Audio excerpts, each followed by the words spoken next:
Supreme court ने एक guideline जारी की है जो वर्शिप एक्ट के 1991 के तहत कि जो भी निर्णय विचाराधीन है मंदिर मस्जिद को लेकर उनका कोई फैसला नहीं हुआ। इस संबंध में आपकी अपनी राय क्या है?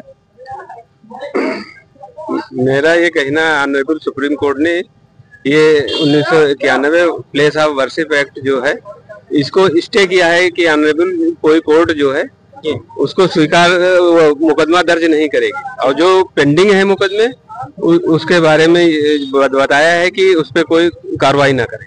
ये जो सुनवाई ना करे, जारी की है सुनवाई, ये आपको कहाँ लगता है सही है गलत है?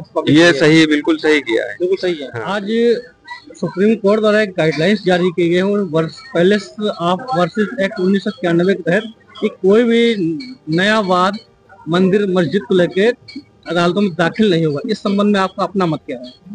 नाम बताइए। नाम करुणेश चंद्र अवस्थी, एडवोकेट।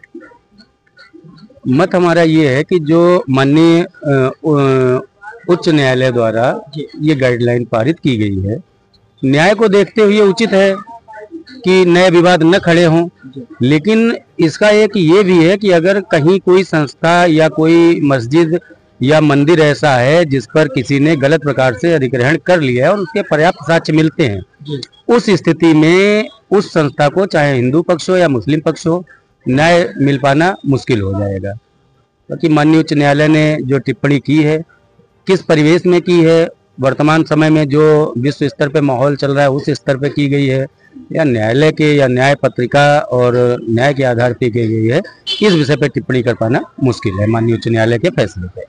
पर माननीय उच्च न्यायालय द्वारा सीधे से अपना पक्ष सरकार के ऊपर मढ़ दिया कि जब तक सरकार अपना कोई भी फैसला नहीं करती तब तक ये मामला सुरक्षित रखा जाएगा। जी, ये इसलिए किया गया है कि चूंकि सरकार का काम होता है देश को चलाना, देश की अर्थव्यवस्था, शांति व्यवस्था को बहाल बनाए रखना, इसलिए उन्होंने सरकार के व्यू को मांगा है और सरकार के व्यू के अनुसार आगे उस पर कार्रवाई की जाए।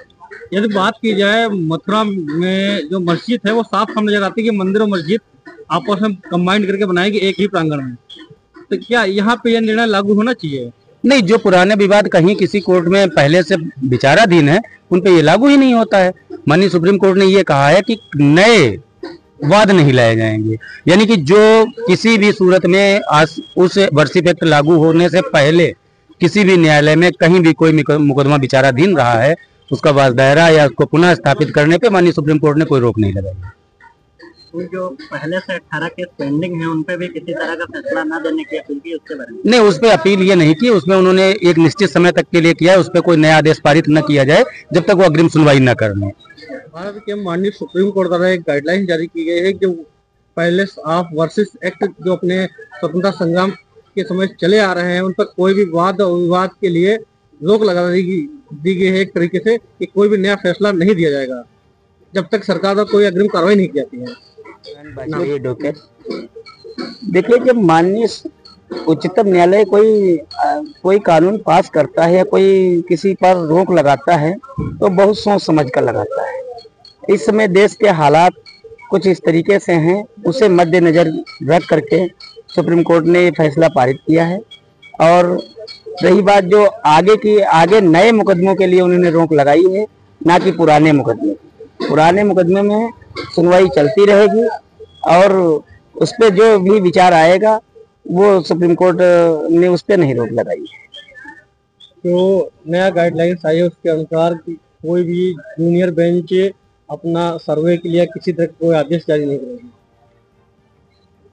अब ये जूनियर बेंच जो जारी कर देती है वहाँ पे इतनी सुरक्षा व्यवस्था नहीं हो पाती है जिसे संभल में घटना घट गई है।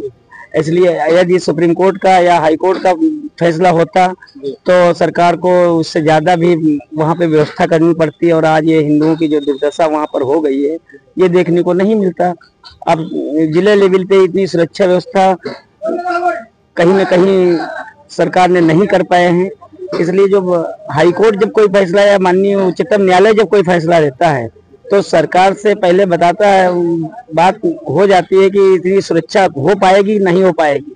जब वो सुरक्षा व्यवस्था अपनी कर लेते हैं तभी वो अदालत अपनी फैसला सुनाती है।